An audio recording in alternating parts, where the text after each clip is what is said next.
बेकदरी करने वालों को अपना सहायता में असर न होने दें, फिर वो चाहे रोएं, चीखें, चिल्लाएं या फिर मर जाएं। आपकी कदर वो जानते हैं जो आपसे मोहब्बत करते हैं, वो नहीं जिससे आप मोहब्बत करते हैं। याद रखें कि हर किसी के काबिल बनने के बाद आप अपने काबिल भी नहीं रहेंगे।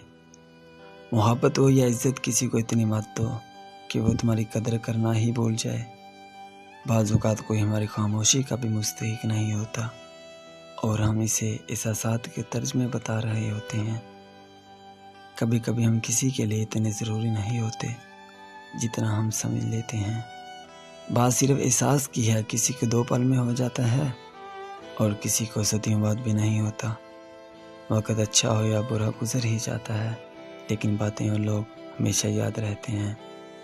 लोग आपको तब नहीं मिलेंगे जब आप अकेले होंगे, बल्कि तब मिलेंगे जब वो खुद अकेले होंगे।